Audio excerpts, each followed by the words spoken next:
नौकर जोर लगा लगाकर मेरा मसाज करता। मैं उसको पैसे पकड़ाती तो कहता, रहने दो मालकिन, वसूली रात को करूंगा। मैं कुछ समझ नहीं पाती। जैसे जैसे वह मसाज करता मुझ पर खुमारी बढ़ती ही जाती और मैं सुकून से गहरी नींद सो जाती। लेकिन एक रात मुझे नींद नहीं आई।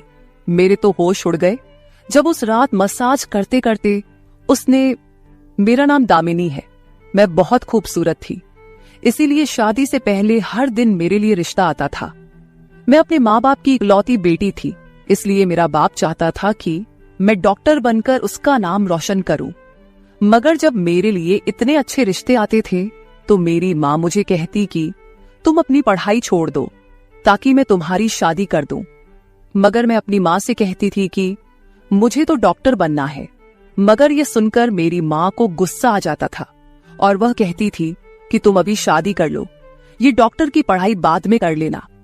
मगर मेरा बाप नहीं मानता था, इसलिए मेरी माँ एक बुजुर्ग बाबा के पास गई और उनसे कहा कि मैं अपनी बेटी की शादी करना चाहती हूँ।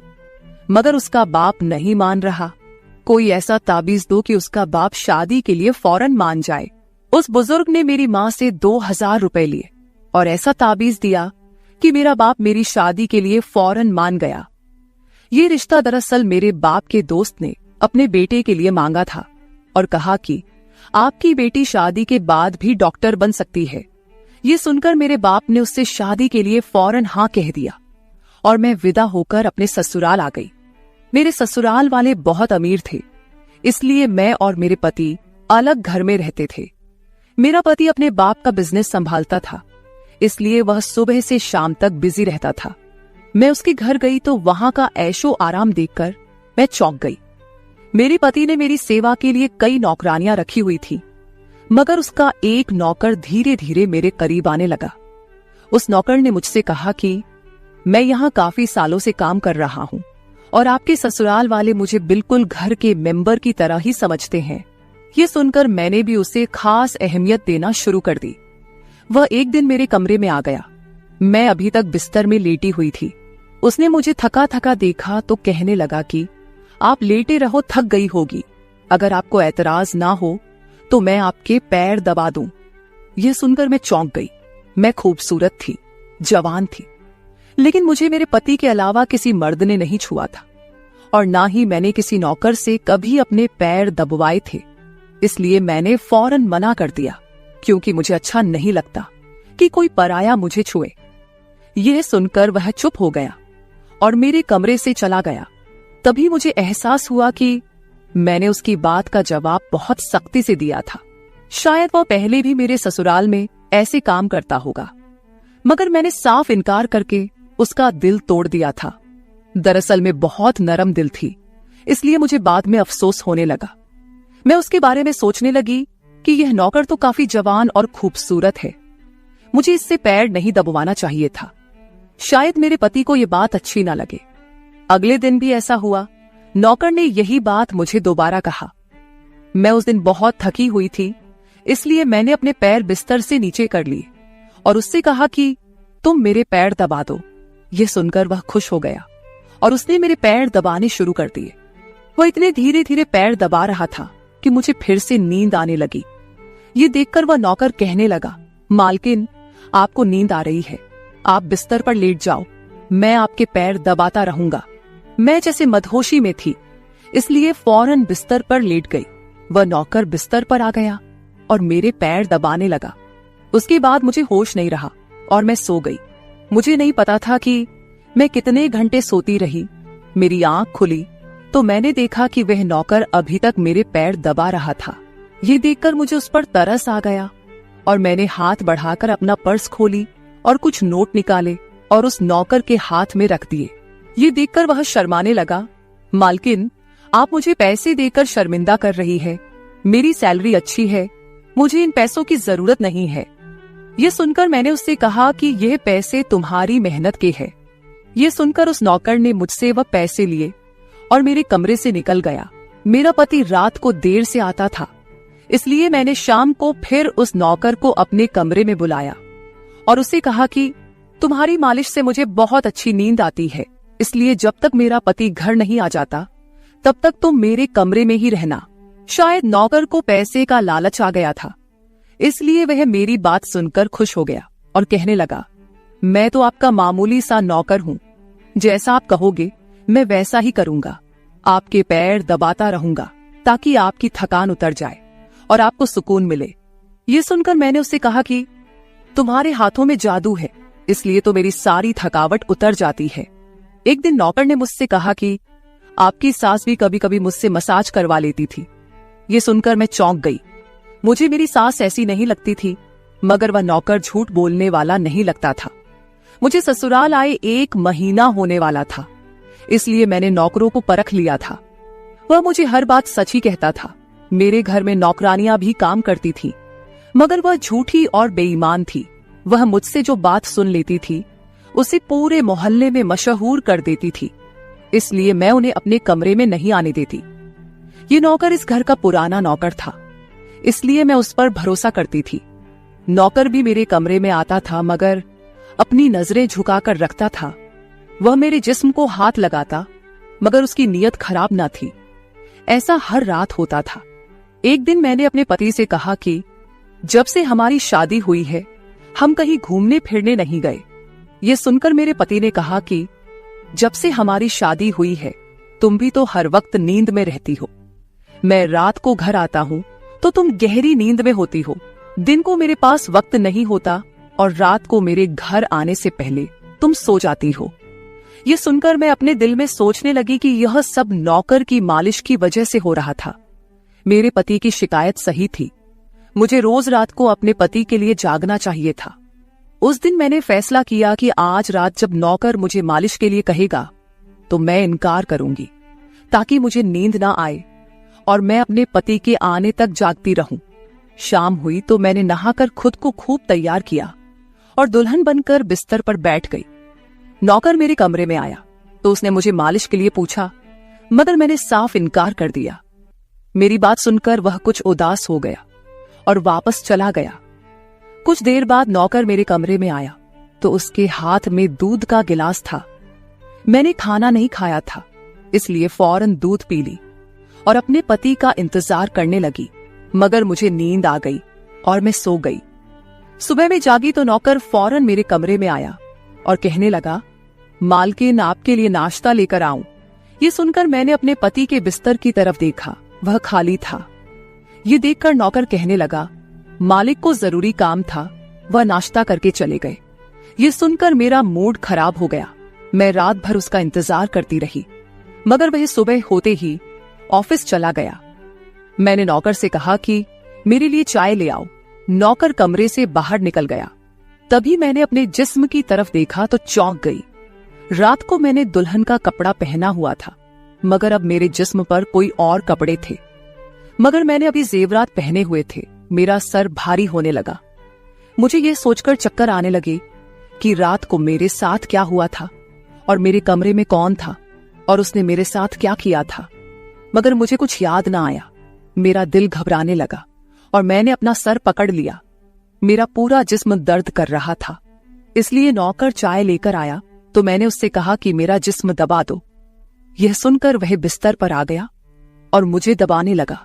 उस दिन मैं देर तक बिस्तर पर पड़ी रही। उस दिन मेरे पति अचानक घर आ गए। मैंने उसे देखा तो उस पर बरस पड़ी। मैं रात को तुम्हारे लिए दुल्हन बनकर जागती रही, मगर तुम नहीं आए। ये सुनकर मेरे पति कहने लगे, मैं रात को कमरे में आया तो तुम गहरी नींद में थी, इसलिए मैंने तुम्हें नहीं जगाया। ये सुनकर मैं चौंक गई, मगर मेरे कपड़े किसने बदली किए और नींद पूरी होने के बावजूद मेरा जिस्म क्यों दर्द कर रहा है। मैं उलझ गई थी। मेरे पति कहने लगे, अच्छा ठीक है, मूड खराब करने की जरूरत नहीं है। मुझे आज रात एक काम के सिलसिले में बाहर जाना है, इसलिए देर हो जाएगी, मगर अभी मेरे पास 3-4 घंटा फ्री है। अगर तुम कहो तो हम अभी कहीं बाहर जा सकते हैं। ये सुनकर मेरा मूड खुद ब खुद ठीक हो गया और मैं सारी रात वाली बातों को भूलकर खुश हो गई। शादी के बाद यह पहला मौका था कि मैं अपने पति के साथ कहीं बाहर जा रही थी। मैं जल्दी जल्दी तैयार होने लगी, जबकि मेरा पति गाड़ी में बैठकर मेरा इंतजार करने लगा। उस वक्त नौकर मेरे कमरे में आ गया और मुझसे पूछा, मालकिन आप कहीं जा रही है क्या? ये सुनकर मैंने उससे कहा कि हाँ, मगर तुम क्यों पूछ रहे हो? ये सुनकर नौकर कहने लगा, मैं आपका नौकर हूं, मगर आपको यही सलाह दूंगा कि आप बाहर नहीं जाओ, क्योंकि आपका जिस्म थक जाएगा। ये सुनकर मुझे गुस्सा आ गया और मैंने उससे कहा कि तुम मेरे नौकर हो, मेरे पति बनने की कोशिश मत करो। ये कहकर मैं बाहर चली गई। न जाने मुझे किस बात पर गुस्सा आ गया था। मैंने उस नौकर को खूब खरी खरी सुना दी। वह भी अपनी औकात जान गया था। तभी तो मैं जब घर आई तो वह मेरे सामने नहीं आया। मेरे पति मुझे गेट पर उतारकर वापस बाहर जा चुके थे। जबकि मैं अंदर आई तो मेरा सारा जिस्म बुरी तरह दुख रहा था। शायद मेरे जिस्म को मालिश की आदत हो गई थी। तभी तो रात होते ही वह मालिश के लिए तड़पने लगता था। लेकिन मैंने उस नौकर को नाराज कर दिया था, इसलिए आज वह मेरी मालिश करने नहीं आया। मगर मुझे उसकी जरूरत थी, इसलिए मैंने एक नौकरानी को बुलाया और उस नौकर को बुलाने को कहा। थोड़ी देर गुजरी थी कि वह नौकर मेरे कमरे में आ गया, मेरे बिस्तर पर बैठ गया और चुपचाप मेरे पैरों को दबाने लगा। यह देखकर मुझे शर्मिंदगी हुई।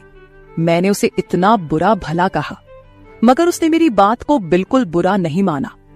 मैंने उसे चुप देखा तो कहने लगी, मुझे उस वक्त पता नहीं क्या हो गया था, इसलिए मैंने तुम्हें खरी खरी सुनाई।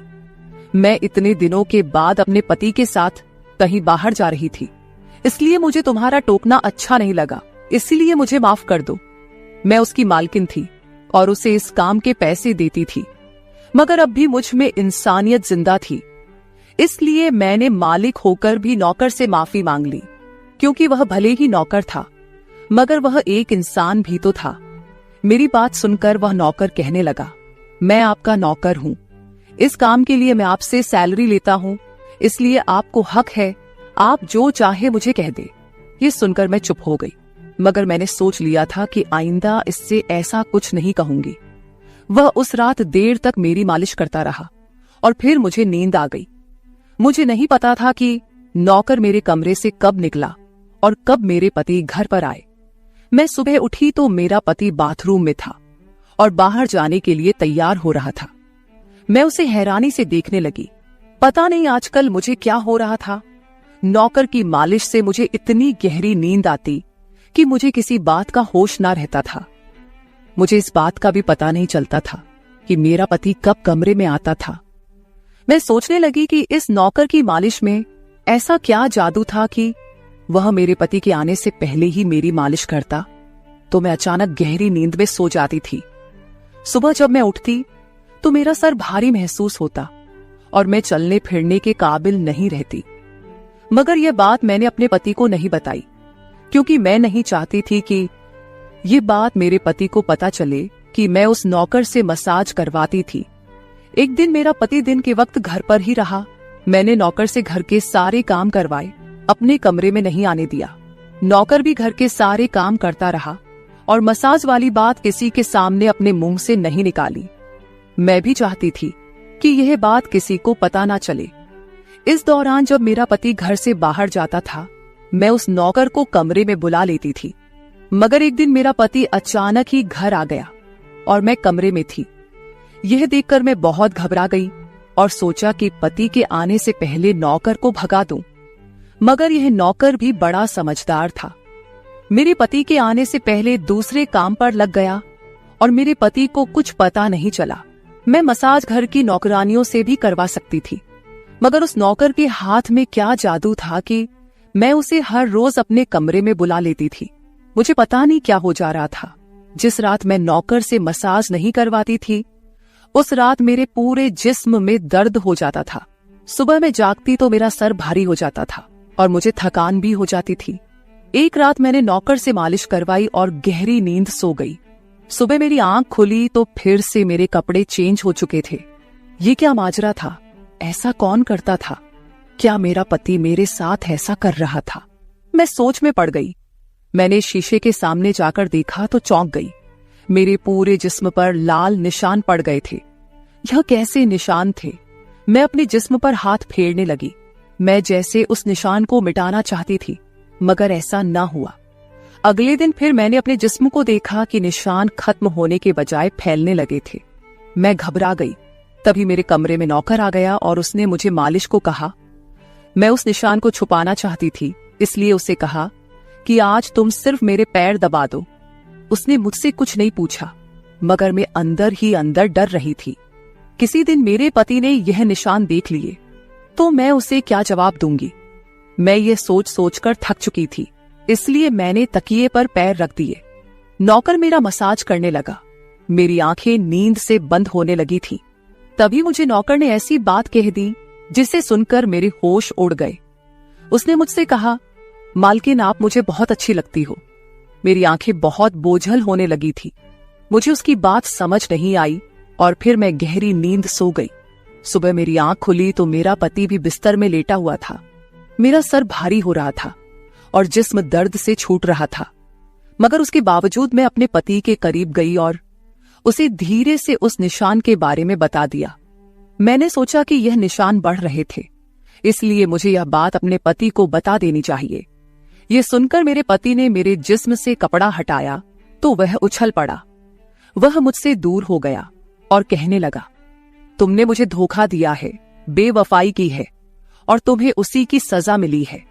यह कोई बीमारी नहीं है, बल्कि तुम्हारा गुनाह है। मुझ में क्या कमी थी जो तुमने दूसरा मर्द तलाश कर लिया। मैं काम में बिजी था, मर तो नहीं गया था कि तुमने एक और चक्कर चला लिया। यह सुनकर मैं हक्का बक्का रह गई। मैंने उससे कहा कि यह आप कैसी बातें कर रहे हैं, मैं बेकसूर हूं। मगर मेरा पति हंसने लगा और कहने लगा, ये निशान बता रहे हैं कि तुम गुनहगार हो, इसीलिए मेरे घर से निकल जाओ, मैं तुम्हें तलाक के पेपर भेज दूंगा। उसने मुझे धक्के मार मार कर घर से निकाल दिया। मैं रोते हुए अपने माँ बाप के घर आ गई और उन्हें अपनी बेगुनाही का यकीन दिलाया। वे मेरे अपने थे, इसलिए उन्होंने यकीन कर लिया। उन्होंने कहा कि वह मेरे पति से बात करने जाएंगे, मगर उनके जाने से पहले ही तलाक के कागज आ गए और मेरी हंसती मुस्कुराती दुनिया उजड़ गई। मैं इसका जिम्मेदार किसको ठहराती? कोई भी तो नहीं था। मैं कई दिनों तक रोती रही। मुझे ऐसा लगने लगा था जैसे मैं मरने वाली थी। एक दिन मेरी माँ मेरे कमरे में आई और कहने लगी कि तुमसे कोई मिलने आया है। मैं भागकर गई कि शायद मेरे पति आए हो, उसे मेरी बेगुनाही का एहसास हो गया हो। मगर वहां मेरा पति नहीं था, बल्कि वही नौकर था जो उसके घर काम करता था। मैंने उसे आने का कारण पूछा तो वह कहने लगा, मैं आपके उन निशानों के बारे में जानता हूं। ये सुनकर मैं चौंक गई। मैंने उसको कसकर पकड़ा और उसकी शर्ट का बटन एक झटके से खोल दिया। मुझे अब समझ आया कि मेरे पति ने मुझ पर इतने गंदे इल्जाम क्यों लगाए थे। ये कहकर मैंने नौकर के सीने पर मुक्के मारने शुरू कर दिए। मैंने कहा, ये निशान मेरे जिस्म पर कैसे आए? तुमने मसाज के बहाने मेरे साथ क्या क्या किया था? मुझे सच सच बताओ। ये सुनकर नौकर ने मेरे दोनों हाथ पकड़ लिए और कहने लगा, मेरा नाम राजेंद्र है और मैं तुम्हारे साथ यूनिवर्सिटी में पढ़ता था, मगर मुझे तुमसे प्यार हो गया। मैं भी डॉक्टर बनना चाहता था और मैंने सोचा था कि जब हम दोनों डॉक्टर बन जाएंगे तो मैं तुम्हारे बाप से तुम्हारा हाथ मांग लूंगा। मगर एक दिन तुम्हारी सहेली की जुबानी मुझे पता चला कि तुम्हारी माँ तुम्हारी शादी जल्द करना चाहती है, इसलिए मैंने डर कर तुम्हारे घर रिश्ता भेजा। मगर तुम्हारे बाप ने इनकार कर दिया और कहा कि मैं अपनी बेटी की शादी तब करूंगा जब वह डॉक्टर बन जाएगी। इसलिए मैं टेंशन फ्री होकर अपनी पढ़ाई करने लगा। मुझे एक हफ्ते के लिए अपने कजिन की शादी के लिए शहर से बाहर जाना पड़ा। तभी तुम्हारी शादी हो गई। वह यह सब मुझसे कह रहा था और मैं चुपचाप उसे देख रही थी। जब मैं वापस आया तो मेरी मोहब्बत किसी और की दुल्हन बन चुकी थी। मैं तुम्हारे प्यार और दीवानगी में तुम्हारे ही घर का नौकर बन गया ताकि मैं तुम्हारे करीब रह सकूं। मैं तुम्हारे करीब आना चाहता था, इसलिए मसाज के बहाने तुम्हारे कमरे में आ जाता था और रात को तुम्हारे दूध में बेहोशी की दवा मिला देता था ताकि तुम सोती रहो और तुम्हारा पति तुम्हारे करीब ना आ सके, क्योंकि तुम मेरी थी। मैं तुम्हें किसी और के करीब नहीं देख सकता था। ये सुनकर मैं हक्का बक्का रह गई। क्या तुमने मेरे साथ कभी कुछ गलत किया? ये सुनकर उसने मेरा हाथ अपने सर पर रख लिया और कहा, मैं तुमसे प्यार करता था, इसलिए तुम्हारी इजाजत के बगैर मैं तुम्हारे साथ कुछ नहीं करना चाहता था। ये सुनकर मैंने उस निशान की तरफ इशारा किया जो हम दोनों के जिस्म पर थे। ये सुनकर वह हंस दिया और कहा कि मैं डॉक्टर हूं और ये सिर्फ इन्फेक्शन है। ये मैंने इसलिए किया ताकि तुम्हारे पति को हम दोनों के ऊपर शक हो जाए। ये कहकर उसने मुझसे माफी मांग ली और मैंने पूरे 1 साल उसे सजा देने के बाद माफ कर दिया और फिर उसके साथ शादी कर ली। तो मेरे प्यारे दोस्तों, ये थी हमारी आज की छोटी सी कहानी। आपको ये कहानी कैसी लगी कमेंट करके जरूर बताएं। अगर आपको ये कहानी पसंद आई हो तो इसे लाइक करें और अपने दोस्तों के साथ शेयर करें। अगर आप ऐसी ही और भी इंटरेस्टिंग और रोमांटिक कहानियां सुनना चाहते हो तो चैनल को सब्सक्राइब जरूर कर ले और बेल आइकॉन ऑन कर ले ताकि आपको मेरी हर कहानी समय पर मिल सके। कल मिलेंगे एक और नई कहानी के साथ। धन्यवाद। मेरा 20 साल का नौकर रामू हमेशा मेरे आगे पीछे घूमता रहता था। मैंने उसे छोटा समझा था, लेकिन एक दिन उसने मुझसे कहा, मालकिन, मुझे छोटा समझने की गलती मत कीजिए। उस रात जब मैंने उसे देखा तो मैं आश्चर्यचकित हो गई थी, क्योंकि उस रात रामू ने 20 साल के लड़के की तरह नहीं बल्कि 30 साल के आदमी की तरह मेरा। हेलो दोस्तों, आज की इस अनोखी कहानी में आप सभी का स्वागत है। जब से रामू मेरे पास सोने लगा था तब से मेरे शरीर में बदलाव आने लगे थे। मुझे लगा था कि रामू छोटा है और उसे कुछ समझ नहीं आता होगा, लेकिन धीरे धीरे उसके असली रंग मुझे दिखने लगे। मैंने कभी सोचा भी नहीं था कि 20 साल का लड़का मेरी तरह की 40 साल की महिला को इतना सुख दे सकता है। रामू 20 साल का था। उसे मैं गांव से अपने घर काम के लिए लाई थी। मेरे घर में सिर्फ मैं और मेरा 1 साल का बेटा था। जब मैं काम पर जाती थी तो रामू मेरे बच्चे की देखभाल करता और वह मेरे घर में ही रहता था। मैं बिना शादी के मां बन गई थी। मेरे प्रेमी ने शादी का झांसा देकर मुझसे प्रेम का खेल खेला। जब मैं गर्भवती हो गई तो मैं उसके घर गई और वहां मैंने देखा कि उसकी शादी हो रही थी। उसने मुझसे प्रेम का नाटक किया और किसी और लड़की से शादी कर ली थी। मेरे पेट में पल रहे बच्चे को मारने का मेरा मन नहीं हुआ और जब मैंने गर्भपात कराने का सोचा तब तक समय निकल चुका था। मैं 5 महीने की गर्भवती हो चुकी थी। मेरे माता पिता ने मुझे और मेरे बच्चे को स्वीकारने से इनकार कर दिया। तब मैं अकेली रहने लगी। कई महीने पहले मैं अपने गांव गई थी अपने दादा के 100वें जन्मदिन के लिए। मेरे दादा ने मुझे जन्मदिन का निमंत्रण भेजा था और इसलिए मैं गांव गई थी। मेरे बेटे को वहां सिर्फ मेरे दादा ने ही प्यार से गोद में लिया था। आरव उनके पास खेल रहा था। तभी ऑफिस से मेरा फोन आया और मैं कुछ देर के लिए फोन पर बात करने के लिए बाहर चली गई।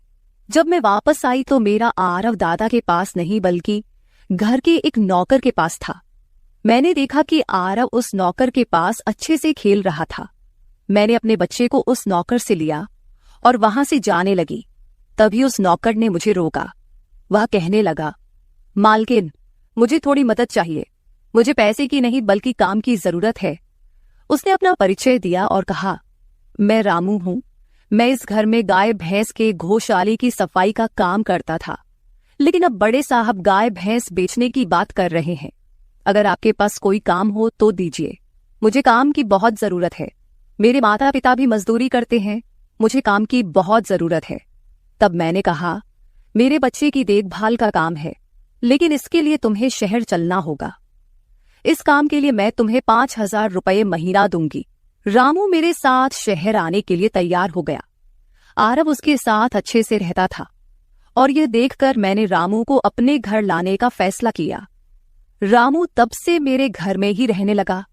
उसने कहा कि हर 4 महीने बाद जब थोड़े पैसे जमा हो जाएंगे तब वह अपने गांव जाएगा। रामू दिन भर मेरे बच्चे की अच्छे से देखभाल करता और घर के कामों में भी मेरी मदद करता। रामू को घर आए 1 महीना हो चुका था और इस 1 महीने में उसने मेरा दिल जीत लिया था। उसकी देखभाल से मेरे बेटे की सेहत भी सुधर गई थी। जो आरव मुझे परेशान करता था, अब वह रामू के हाथों से अच्छे से खाना खाता था। मैंने रामू को एक अलग कमरा दिया था। एक दिन रात में आरव बहुत रोने लगा। किसी भी तरह से वह शांत नहीं हो रहा था। बच्चे के रोने की आवाज सुनकर रामू मेरे कमरे में आया और उसने आरव को मुझसे ले लिया। रामू के पास जाते ही आरव शांत हो गया था। रात बहुत हो चुकी थी। आरव रामू को छोड़ नहीं रहा था, तो मैंने रामू को अपने कमरे में ही सोने के लिए कह दिया। सुबह जब मैं उठी तो आरव रामू से लिपटकर सो रहा था। उस रात के बाद से रामू आरव के लिए मेरे कमरे में सोने लगा। रामू के आने के बाद सब कुछ अच्छे से चल रहा था। रामू के काम से खुश होकर छुट्टी के दिन मैं उसे मॉल लेकर गई। वहां मैंने उसके लिए अच्छे कपड़े खरीदे और सैलून में जाकर उसकी नई हेयर स्टाइल बनवाई। रामू देखने में अच्छा था, लेकिन वह एकदम साधारण तरीके से रहता था। उस दिन मैंने उसका पूरा लुक ही बदल दिया था। उसे नए अंदाज में देखकर मैं भी उस पर विश्वास नहीं कर पा रही थी। कल तक जो एक साधारण सा नौकर था, वह इतना हैंडसम और स्मार्ट दिख सकता है, इसकी मैंने कल्पना भी नहीं की थी। मॉल से हम घर आए तो आरव आते ही सो गया था। मैंने उसे कमरे में बिस्तर पर सुला दिया और पानी पीने के लिए बाहर जाने लगी। तभी रामू मेरे लिए पानी लेकर आया। पानी पीकर मैंने गिलास रखा और रामू मुझे तब से ही एकटक देख रहा था। जैसे ही मैंने गिलास रखा, उसने मुझे गले लगा लिया। कई सालों बाद किसी पुरुष ने मुझे गले लगाया था। मैंने उसे खुद से दूर किया। तब रामू ने कहा, मालकिन, आपकी वजह से आज पहली बार मैंने खुद से प्यार करना सीखा है। जिंदगी बहुत खूबसूरत है, बस इसे जीना आना चाहिए। आज आपने मेरा कायाकल्प करवा कर मुझ पर बहुत बड़ा उपकार किया है। मैं सच में बहुत अच्छा दिख रहा हूँ। रामू के चेहरे पर खुशी देखकर मैं भी खुश थी। अगले दिन से वह बहुत स्वच्छ और सलीके से रहने लगा था। वह 20 साल का था, लेकिन गांव का लड़का होने के कारण उसकी कद काठी अच्छी थी। वह घर में भी रोजाना कसरत करता था। उसकी लंबाई भी ठीक ठाक थी। मैंने उससे उसकी पढ़ाई के बारे में पूछा था, लेकिन उसने कहा कि अब उसका पढ़ाई से मन उठ गया है। हर सुबह ऑफिस जाने से पहले मैं अपने बच्चे को दुलार कर ऑफिस के लिए निकलती थी। आज जब मैं ऑफिस के लिए निकलने से पहले आरव को चूमने गई, तब वह रामू की गोद में था। अचानक आरव ने अपनी गर्दन घुमाई और मेरे होंठ रामू के गाल पर जा लगे। मुझे बहुत शर्मिंदगी महसूस हुई। मैंने उससे माफी मांगी और ऑफिस के लिए निकल गई। शाम को जब मैं घर आई, तब भी मैं रामू की आंखों में नजर नहीं मिला पा रही थी। रामू ने आरव को खाना खिलाकर सुला दिया था। फिर हम दोनों ने साथ में खाना खाया। खाना खत्म करने के बाद मैं अपने कमरे में गई। वहां मैं अपनी दवाइयां ले रही थी। मुझे माइग्रेन की समस्या थी, उसी की दवा मैं ले रही थी। दवा लेने के बाद भी मेरा सिर बहुत दर्द कर रहा था। मैं अपने कमरे में सिर पकड़कर बैठी हुई थी।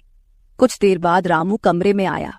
मुझे इस हाल में देखकर उसने पूछा कि क्या हुआ।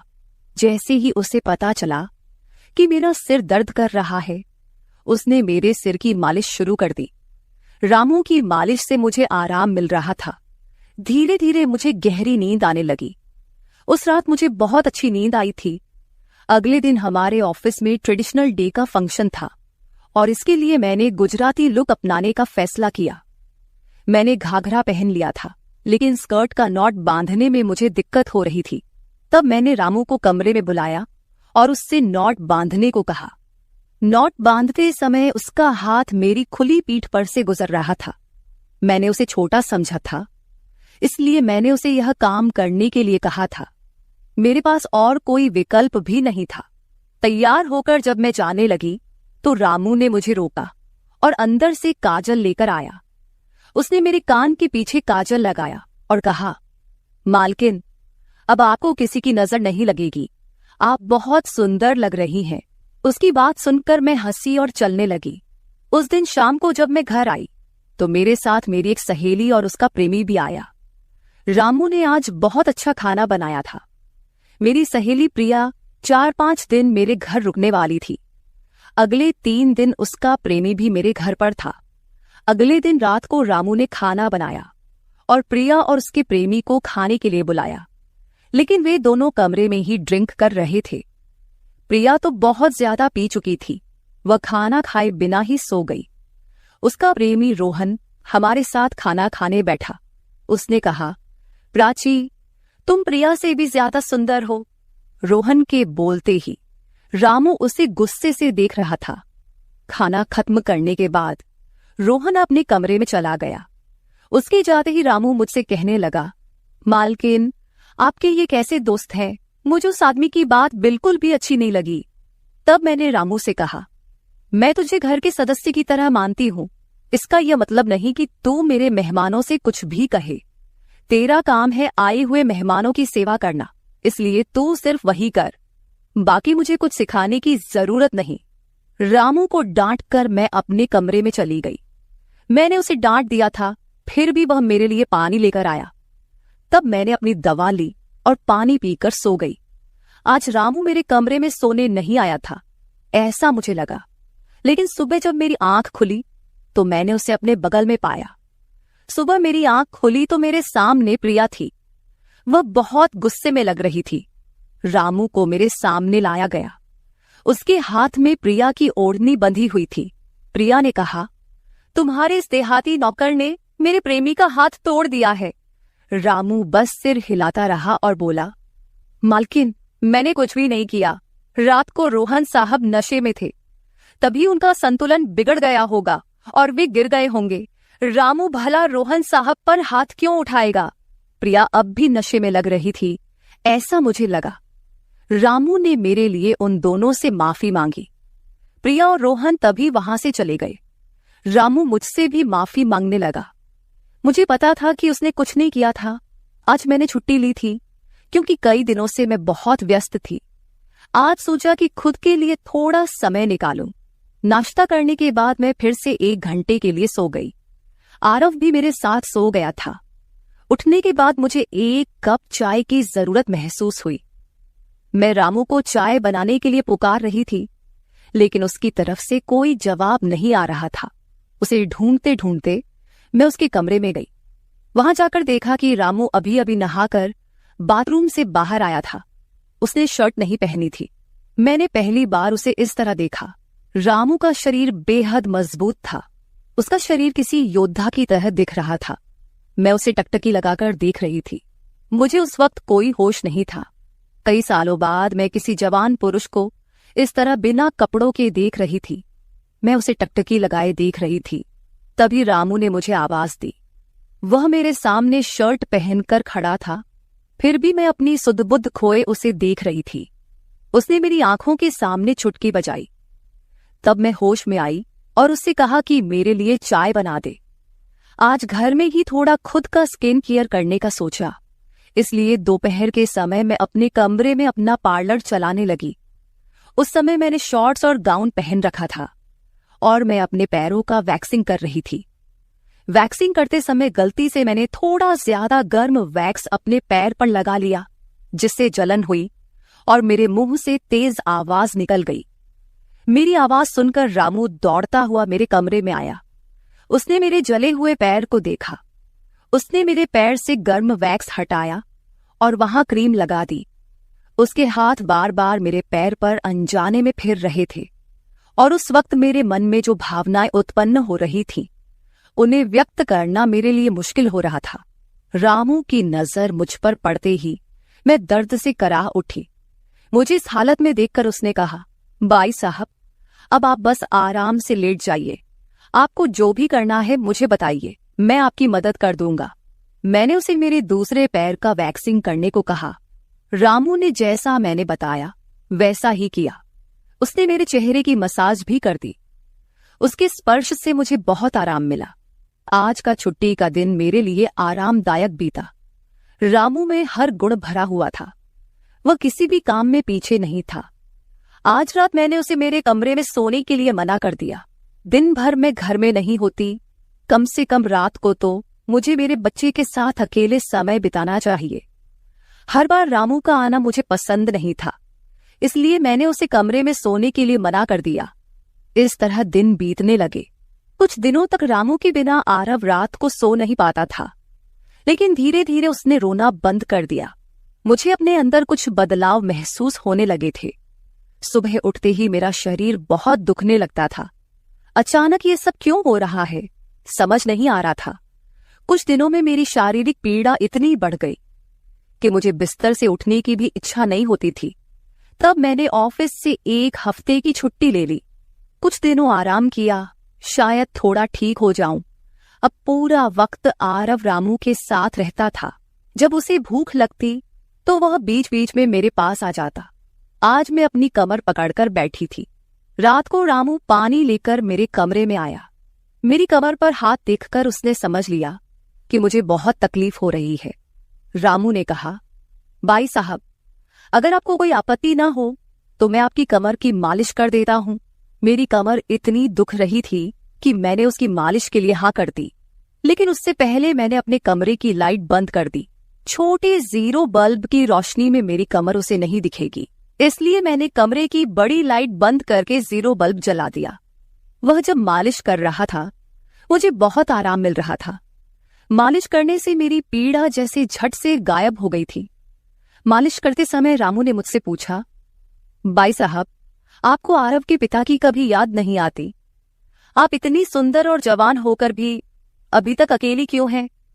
उसके सवाल का मेरे पास कोई सही उत्तर नहीं था। मैंने उससे कहा कि शायद तुम्हारे सवाल का उत्तर मेरे पास नहीं है। उस सवाल पर वहीं विराम लग गया। रामू की मालिश से मुझे अच्छी नींद आ गई थी। अगले 2 दिन बाद वह तारीख थी जब मैंने अपने प्रेमी से मुलाकात की थी। आखिर वह दिन आ ही गया।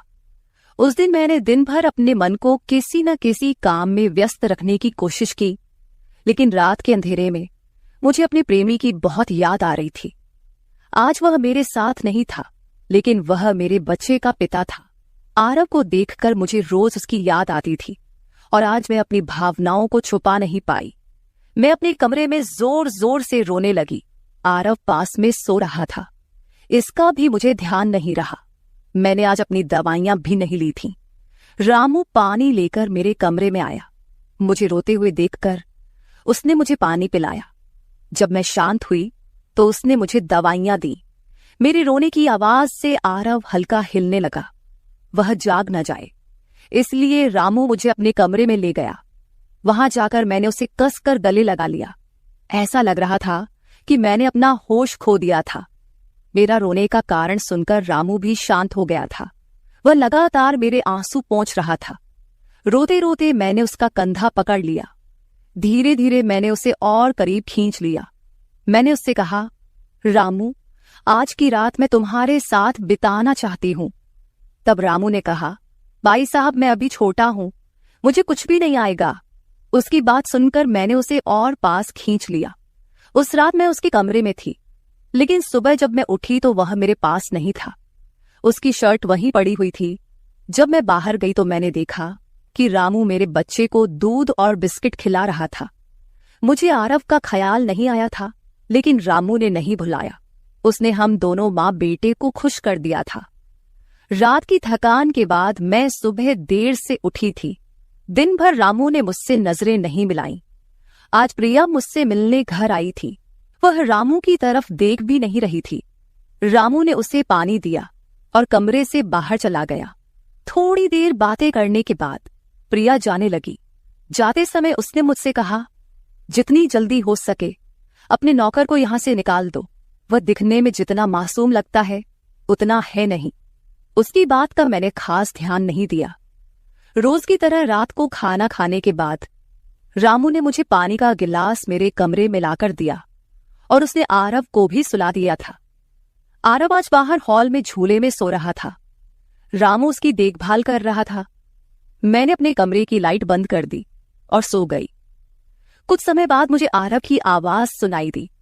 उसकी आवाज से मेरी नींद खुली। मैं उठने वाली थी कि तभी उसकी रोने की आवाज बंद हो गई।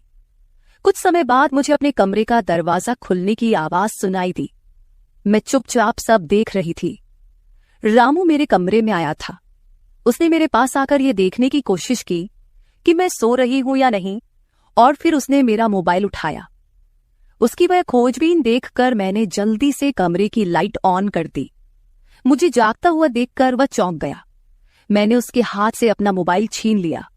मैंने उससे कहा, रामू, ये सब क्या चल रहा है? तुम इस वक्त यहां क्या कर रहे हो? वह कुछ नहीं कहकर वहां से जाने लगा, लेकिन मैंने उसे इतनी आसानी से छोड़ने का इरादा नहीं किया था। मैंने उसे उसका वीडियो दिखाया जिसमें वह प्रिया के बॉयफ्रेंड पर हाथ उठा रहा था। उस दिन रोहन के मोबाइल का कैमरा गलती से चालू रह गया था और उसमें उनकी हाथापाई रिकॉर्ड हो गई थी। सुबह जब प्रिया मुझसे मिलने आई थी तब उसने मुझे वह वीडियो दिखाया था और तब से मैं रामू पर नजर रख रही थी। रामू, तुमने झूठ क्यों बोला? तुमने रोहन पर हाथ क्यों उठाया? तब उसने कहा, जो भी आप पर बुरी नजर डालेगा उसके साथ मैं यही करूंगा। मालकिन, उस रात जब रोहन नशे में था, वो आपके कमरे में आया था। वो आपके साथ कुछ गलत करने की कोशिश कर रहा था और इसलिए मैंने उस पर हाथ उठाया। रामू की बात सुनकर मैंने कहा, ठीक है, मैं तुम्हारी बात मानती हूं, लेकिन तुम मुझे नींद की दवा क्यों दे रहे थे? आज मैंने तुम्हें मेरे पानी में दवा मिलाते हुए देखा है। तुम्हारी नजर मुझ पर थी और तुम जो चाहते थे वह मैंने तुम्हें दे दिया है। अब अपना हिसाब करो और गांव निकलो। मेरी बात सुनकर रामू बोला, मालकिन, आप जैसा सोच रही हैं वैसा कुछ भी नहीं हुआ है। कल रात मैंने आपके साथ कुछ भी गलत नहीं किया। मैंने आपके पानी में नींद की दवा मिलाई थी, जिससे आप मेरे पास आते ही सो गई थीं, और मुझे आपके साथ कुछ भी गलत नहीं करना था। कुछ दिन पहले मैंने आपको रात में फोन पर बात करते हुए देखा था। मैंने आपकी बातें सुनी थी। आप फिर से अपने उस प्रेमी से मिलने की तैयारी कर रही थी। आपकी मुलाकात आपके ही घर में तय हुई थी। मुझे यह सब पता था। आप उससे ना मिले, इसलिए मैं आपको रात में नींद की दवा दे रहा था। वह व्यक्ति अब भी आपको धोखा दे रहा है। वह आपसे झूठ बोल रहा है। वह आपके बच्चे को आपसे छीनने के लिए आपके करीब आ रहा है। उसकी पत्नी को बच्चा नहीं हो सकता, इसलिए वह आपके पास आ रहा है। उसने अपनी पत्नी को तलाक नहीं दिया है। वह आपसे झूठ बोल रहा है। रामू, तुम हो कौन?